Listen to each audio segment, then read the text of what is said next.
अप्रैल 2026 में दुनिया की सबसे बड़ी अंतर्राष्ट्रीय खबरों में से एक है अमेरिका और ईरान के बीच बढ़ता तनाव। ये टकराव केवल दो देशों तक सीमित नहीं है, बल्कि इसका असर पूरी दुनिया की राजनीति, अर्थव्यवस्था और सुरक्षा पर पड़ रहा है। हालात इतने गंभीर हैं कि कई विशेषज्ञ इसे संभावित बड़े युद्ध की शुरुआत भी मान रहे हैं। हालांकि फिलहाल दोनों देशों के बीच एक अस्थायी युद्ध विराम यानी सीज फायर लागू है। सबसे पहले बात करें इस संघर्ष की पृष्ठभूमि की।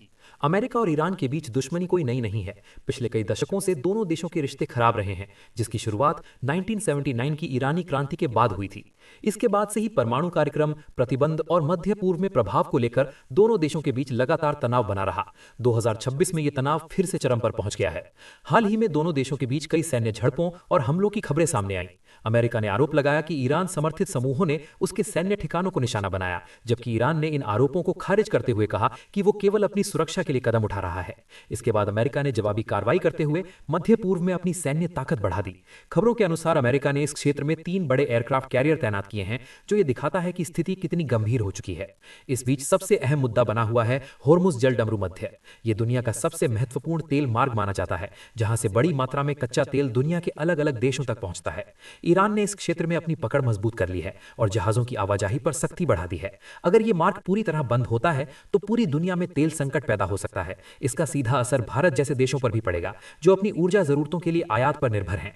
तेल की कीमतों में बढ़ोतरी पहले ही देखने को मिल रही है। अंतर्राष्ट्रीय बाजार में कच्चे तेल के दाम तेजी से बढ़े हैं, जिससे पेट्रोल और डीजल की कीमतों पर असर पड़ सकता है। इसके अलावा गैस की सप्लाई भी प्रभावित हो सकती है, जिससे आम लोगों की जिंदगी पर असर पड़ेगा। यही कारण है कि दुनिया के कई देश इस तनाव को कम करने की कोशिश कर रहे हैं। तनाव के बीच एक सकारात्मक पहलू यह है कि दोनों देशों के बीच बातचीत की कोशिशें जारी हैं।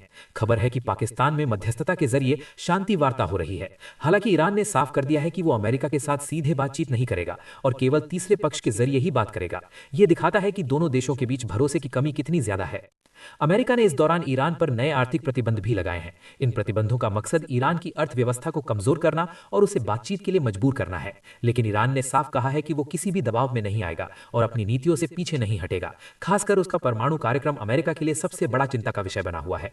दूसरी तरफ अमेरिका के अंदर भी इस मुद्दे को लेकर राजनीति गर्मा गई है।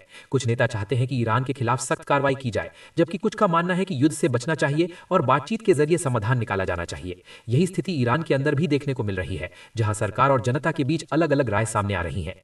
इस पूरे घटनाक्रम का असर केवल अमेरिका और ईरान तक ही सीमित नहीं है। मध्य पूर्व के कई अन्य देश भी इस तनाव में सीधे या परोक्ष रूप से शामिल हैं। सऊदी अरब, इजराइल और संयुक्त अरब अमीरात जैसे देश इस स्थिति पर नजर बनाए हुए हैं और अपनी अपनी रणनीति तैयार कर रहे हैं। खासकर इजराइल ने ईरान को लेकर पहले ही सख्त रुख अपनाया हुआ है।